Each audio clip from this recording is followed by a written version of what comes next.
독자 여러분 안녕하십니까? 대구 경북을 대표하는 시도 때도 없는 뉴스 송보입니다. 오늘의 주요 뉴스입니다. 대구시는 24일 시청 동인청사에서 국토교통부의 대구 민간공항 이전 사전 타당성 검토 연구 영역 결과를 발표했습니다. 활주로는 3.5km로 설정하고 향후 여건 변화에 대비해 여유부지 300m를 추가로 확보하기로 했습니다. 중대형 화물기 등 모든 항공기의 미주 유럽 운항이 가능한 규모입니다. 유사시 인천공항을 대체하는 중추공항 역할을 할 수 있을 것으로 기대됩니다. 일본이 24일 후쿠시마 제1원자력발전소 오염수의 해양 방류를 시작했습니다. 지난 2021년 4월 스가 요시히데 당시 총리가 오염수 처분 방식으로 해양 방류를 결정한 지 2년 4개월 만입니다.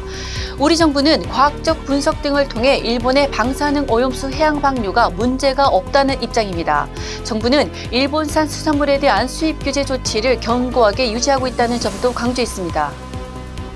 후쿠시마 오염수 방류가 시작된 24일 민주당은 국제협약을 근거로 오염수 방류를 반드시 저지하겠다며 외연 확장에 나서는 한편 일본산 수산물 수입 금지와 국내 수산업계 피해 지원 등 입법을 추진하겠다고 밝혔습니다. 민주당 경북도당도 성명을 내고 인류가 한 번도 경험해본 적이 없는 초유의 사태가 발생했다며 윤석열 정부와 국민의힘을 강하게 비판했습니다. 경북을 대표하는 재래시장인 죽도시장 앞에서도 일본 후쿠시마 오염수 방류를 규탄하는 기자회견이 24일 열렸습니다.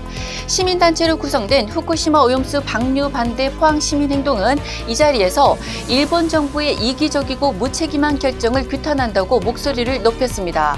또 우리를 더욱 절망에 빠뜨리는 것은 일본 정부가 아니라 바로 우리 정부라고 성토했습니다. 한국은행이 24일 기준금리를 올해만 5차례 연속 3.5%로 동결했습니다.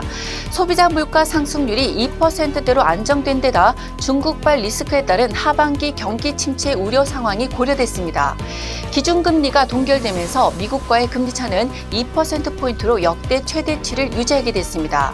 한국은행은 올해 경제 성장률 전망치는 1.4%로 유지키로 했습니다.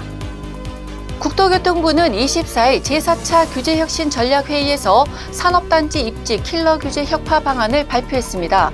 시도지사의 국가산단개발, 실시계획 변경 권한 위임이 확대되고 산단 마스터플랜 수립도 지방정부가 주도하게 됩니다.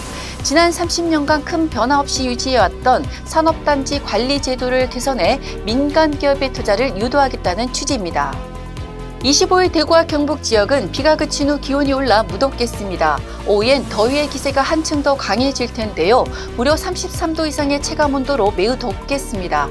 밤낮을 가리지 않는 푹푹 찌는 날씨로 무더위에 지치시는 분들 많으실 텐데요. 수분 섭취 충분히 잘 해주시고요. 통풍이 잘 되는 시원한 옷차림으로 컨디션 관리 잘 해주시는 게 좋겠습니다. 비가 내리고 대기 확산이 원활해 미세먼지 농도는 좋음 수준입니다. 지금까지 8월 25일 금요일 영남일보 시도 때도 없는 뉴스였습니다. 다음 시간에 뵙겠습니다.